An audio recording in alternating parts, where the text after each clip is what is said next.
Good morning, students. Let us begin our today's class on the topic structure of atom. So today we are going to discuss about shapes of atomic orbitals, quantum numbers, including the four sets of quantum numbers: principal quantum number, azimuthal quantum number, magnetic quantum number, and spin quantum numbers. So let us begin. So students, as already we had defined, an orbital is the region of space around the nucleus within which the probability of finding an electron of given energy is maximum, about 90%.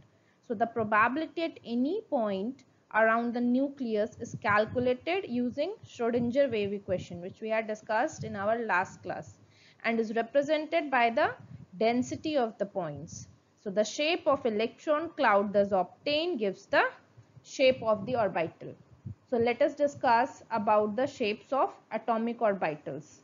Most of the orbitals we are going to discuss about s orbital, p orbital, d orbital, f orbital, and there is one more orbital, that is g orbital, and scientists are still in finding out more and more information about those orbitals. So today we are going to discuss about the shapes. So first one is shapes of s orbitals.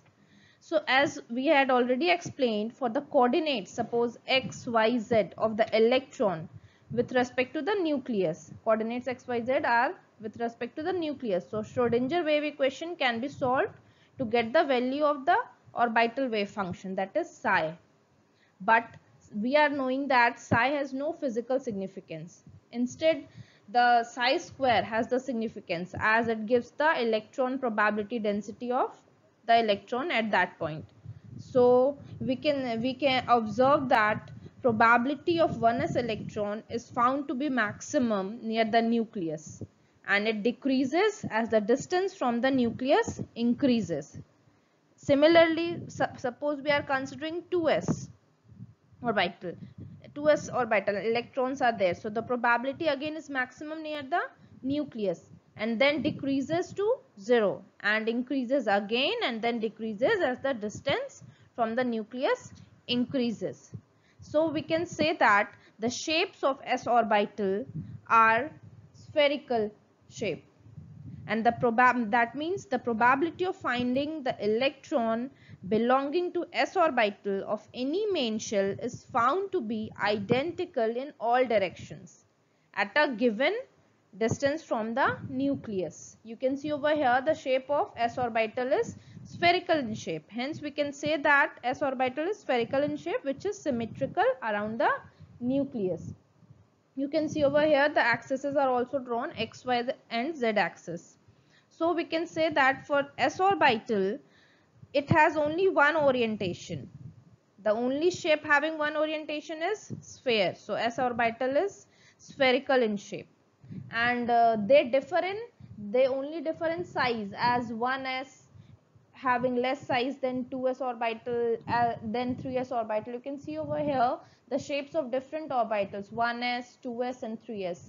Its shapes are increasing, its sizes are increasing according to the increase in principal quantum number. About principal quantum number I will tell you later on what is principal quantum number. Just for now you can understand that 1 is having principal quantum number 1, so and for 2s it is having 2, so that's why with increase in principal quantum number the size of the orbitals increases. So this is the shape of s orbital. Now coming to the shapes of p orbitals, if we are going to consider about p orbitals on the basis of probability calculations, it is found that the probability of finding the p orbitals is maximum in two lobes on the opposite sides of the nucleus. You can see over here the shapes of p orbitals are, it is having two lobes on the both the sides of the nucleus. So this gives rise to a dumbbell shape for the p orbital. You can see over here it is in the dumbbell shape. So that's why p orbitals are dumbbell shape, that is probability of finding the p orbital is equal in both the lobes. So further we can say that unlike s orbitals, p orbitals have directional characteristics and hence are helpful in predicting the shapes of molecules. Like you can see over here, it is having directional properties, like if the two lobes are along the x-axis, then we can say it as 2px, and if the two lobes are along the y-axis, then we can say it as 2py. Here we are considering for 2p orbital. Then if we are considering 2p orbitals, we are already knowing that in every energy level with n greater than 1, okay, has 3p orbitals. 3p orbitals means as n increases, these p orbitals become larger in size and have higher energies. So these 3p orbitals belonging to a particular energy shell having equal and they are having equal energy, that's why these are called degenerate orbitals. So means for a single p orbital we are having three p orbitals, that is px. One is along x-axis, that is px. One is along y-axis, that is py, and another one is along z-axis, that is pz. So here we have considered for 2p. So 2p is also having 3p orbitals, that is 2px, 2py, and 2pz. So the dumbbell shape is the shape of p orbitals. So let us proceed further about the shapes of d orbitals. So what is the shape of d orbitals? So there are, first of all, there are 5 d orbitals, and depending upon the axes along which or between which the electron clouds are concentrated, their names are as follows, like dxy, dzx, dyz, dx square minus dy square, dz square. So these are the 5 d orbitals, and their shapes are double dumbbell shape, we can say double dumbbell shape or clover leaf shape. It is the shape of a clover leaf like. And one of the d orbital, that is dz square, has a donut shape, because you can see over here in the last diagram, that is dz square, it shape is like donut shape because electron cloud is present in the center. Okay, so that is donut shape. And we can say that all the lobes, the double dumbbell shaped lobes, are present between the, for dxy it is present between the x and y axis. For dxz those two lobes are present between the x and z axis, and for yz it is present between y and z axis, and for dx square minus y square it is present on the x and y axis. So this is how we are able to draw the different 5 d orbitals and their shape. And below just you are able to see a diagram, and it is here all the 3 axes are mentioned. The shapes are same, only the 3 axes are mentioned over here. So this is about shapes of d orbitals. And for about shapes of f orbitals, scientists are still in progress to name those orbitals. As for now only we are knowing that it is having 7 f orbitals. So now about boundary surface diagram. What is boundary surface diagrams? As already mentioned, the electron clouds do not have sharp boundaries, because even at larger distances from the nucleus there is some more probability, however small. Still, for the sake of convenience, boundary diagrams are drawn, which includes the region of maximum probability, that is around 90%. So the boundary surface diagram represents the surface of constant probability density, that is psi square, and hence psi. So you can see over here the boundary surface diagrams of 1s, 2s, of p orbitals as well as of d orbitals. So for in s orbital, you can see in 2s orbital, you can see node is written over there. So what is node? It is the region or the intermediate region where the probability of finding the electron is 0. So simply it's a node. So for 1s orbital we are having no nodes. For 2s we are having one. So say, like this means for 3s we are having 2 nodes. Means for we can say that in general we can say that for any ns orbital has n minus 1 node. Means ns orbital means, suppose if we are considering 1s, then here n is 1. So the number of node will be n minus 1, 1 minus 1, 0. So like that. So, and for p orbitals, you can see over here one nodal plane is written over here. So what is that nodal plane? So the plane is the plane which is passing through the nucleus, where the probability of finding the electron is 0. It is called nodal plane. So again, for d orbitals, you can see over here, though these are the boundary surface diagrams of all the atomic orbitals. So I hope the shapes and diagrams of all the atomic orbitals is clear to you, to all of you now. So let us proceed further towards our next topic, that is quantum numbers. So first of all, students, you are knowing that an atom contains a large number of orbitals. These are distinguished from each other on the basis of their size, shape and orientation, that is the direction in space. So these characteristics of an orbital are expressed in terms of three numbers called principal, azimuthal and magnetic quantum numbers.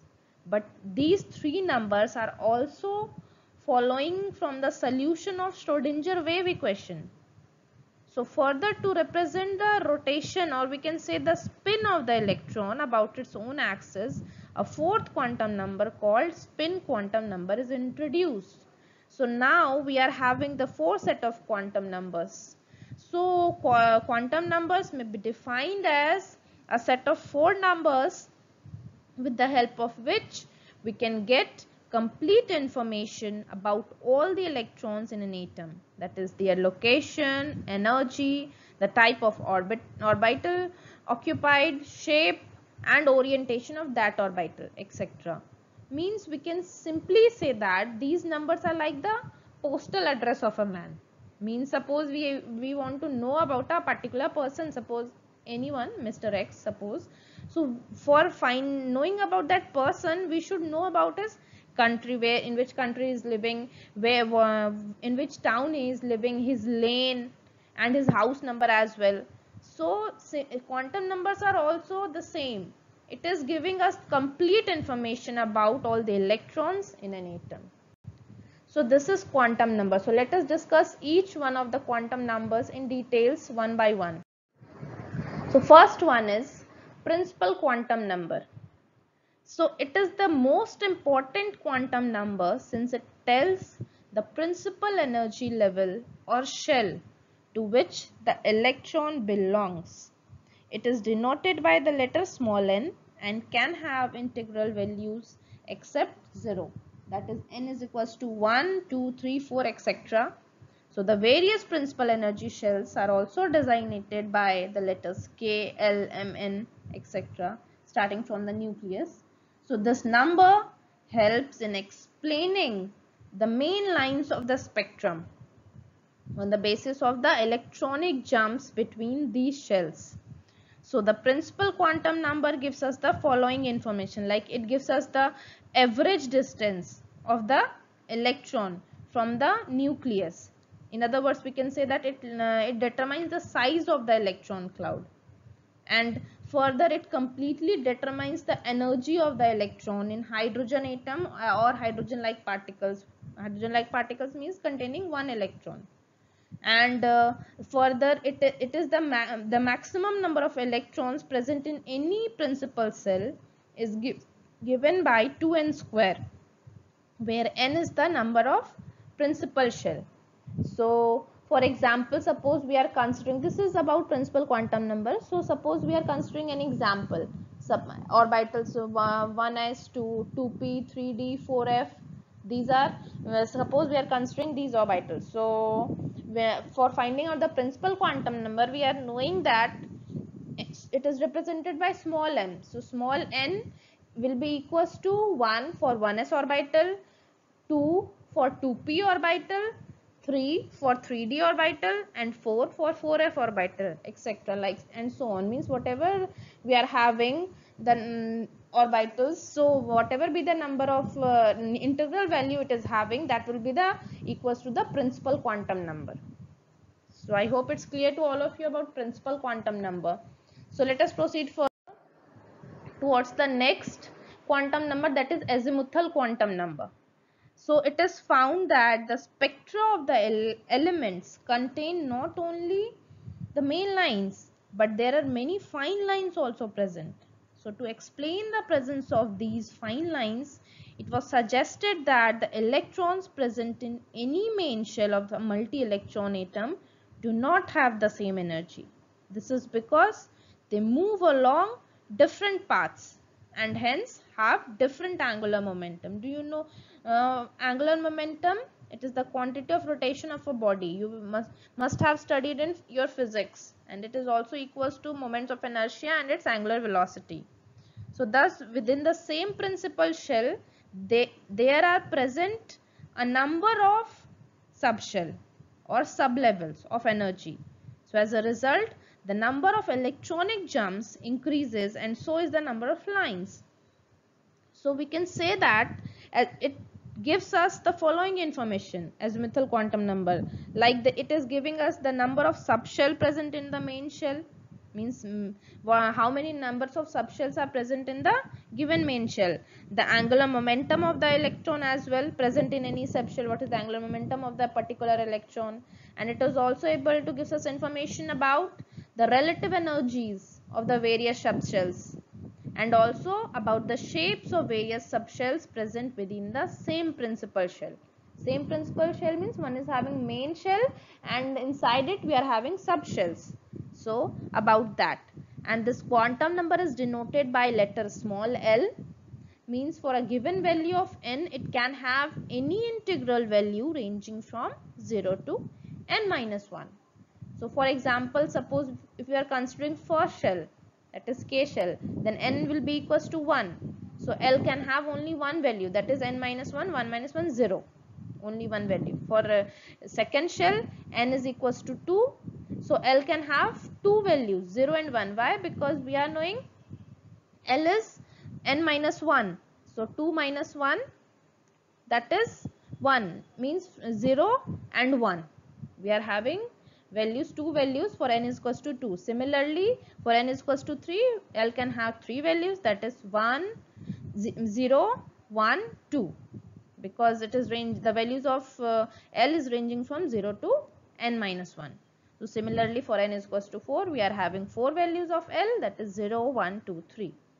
So to sum up, we can say that each value of L represents a different subshell, and depending upon the value of L, that is L is equals to suppose 0, 1, 2 and 3, the different subshells are designated as S, P, D and F respectively. So these notations are the initial letters of the words, we can say, let me tell you, S is for sharp, P is for principal, D is for diffused and F is for fundamental. So that is the S orbital, P orbital, D orbital and F orbital. So formally used to describe the different spectral lines. So we can see over here that value of L is given and designation of subshells. So value of L is, suppose if it is 0, then S subshell, for 1 P subshell, for 3 D, for 4 F and so on. In the future G and H is going to be discovered. So let us proceed further towards the next quantum number, that is magnetic quantum number.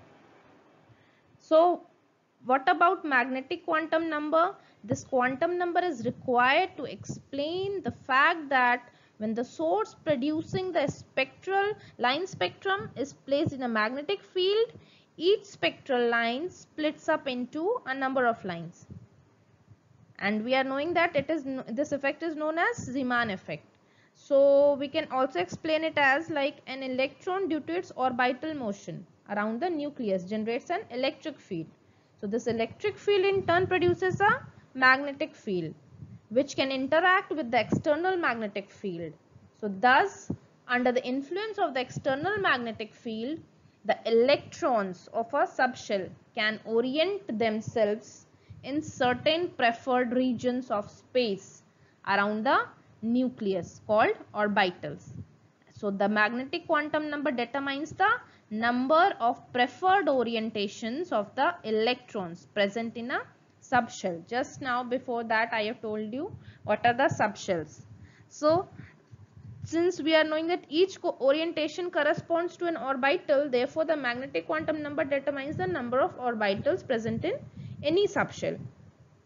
So for the magnetic quantum number is also denoted by the letter small m or ml, or that means for a given value of L, it can have value ranging from minus L to plus L, and that is minus L to plus L. So we are having so many values including that. So the total number of values is, and the total number of values is 2L plus 1 number of values. So means for a given value of for any given value of L, it can have values ranging from minus L to plus L. So for example, suppose L is equals to 0, that is S subshell. So N can have only one value, that is M is equals to 0. So this means that S subshell has only one orientation in space. Means it has only one orbital called S orbital. So again, suppose L is equals to 1, that is P subshell. So M can have 3 values. 3 values means M is equals to minus 1, 0 and plus 1, because it's ranging from minus L to plus L. So in other words, we can say that P subshell has 3 orientations in space. That is, a P subshell has 3 orbitals. So since these three orbitals are oriented along x axis, y axis and z axis, therefore they are commonly referred to as px, py, pz. Initially I had told you the 3 orientations of p orbitals. So similarly, if you are going to take for d subshell, that is if L is equals to 2, then d subshell, so M can have 5 different values ranging from minus 2 to plus 2. So this implies that it is having 5 different orientation in space, and it does have 5 d orbitals. Similarly for F subshell. So to sum up, we can say that for S subshell, the number of orbitals present is 1, for P it is 3, for D it is 5, for F it is 7, and so on. So I hope this is clear to all of you. Let us proceed towards our last quantum number, that is spin quantum numbers. So what is about spin quantum number? So this number was introduced to account for the fact that the electron in an atom not only moves around the nucleus but also spins about its own axis, like the earth, which is not only revolving around the sun but also spins around its own axis. So this number gives us the information about the direction of spinning of the electron present in any orbital. It is represented by S or ms. So since the electron in an orbital can spin either in clockwise direction or in the anti-clockwise direction, hence for a given value of m, S can have only 2 values, either plus half or minus half, or these are often represented by 2 arrows, either upward direction arrow and or downward direction arrow. You can see over here. So this quantum numbers also helps to explain the magnetic properties of the substance. Means suppose a spinning electron behaves like a micromagnet, so with a definite magnetic moment. So if an orbital contains 2 electrons, then the 2 magnetic moments oppose and cancel each other. So thus in an atom, if all the orbitals are fully filled, net magnetic moment is 0, and if the net magnetic moment is 0, then the substance is diamagnetic. So magnetic moment, spin magnetic moment is also given by a formula mu s, that is equals to root over of n into n plus 2 Bohr magneton. Bm is the unit of magnetic moment. So you will read about this in later on. So I hope these 4 quantum numbers is clear to all of you. So about the examples, we will discuss the examples in our next class, but before that, suppose I am asking you just one simple question. Suppose an electron is in a 4 of orbital. So what are the possible values for quantum numbers? So for 4f, we are knowing that the principal quantum number will be equals to n is equals to 4.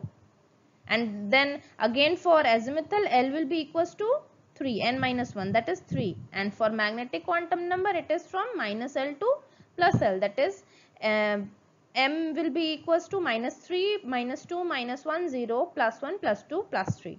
So this is having this much of value, and for spin quantum number we are already knowing it is fixed for every electron, that is +½ -½ So this is all about quantum number, students. So to sum up, we can say that principal quantum number, azimuthal quantum number, magnetic quantum number, and spin quantum number, and symbols you are knowing, and their values also you are knowing, and what they represents. So today we have discussed about shapes of atomic orbitals, s, p, d, f, and quantum numbers, that is n, l, ml, and ms. So thank you, students. We will discuss more examples on quantum numbers in our next class.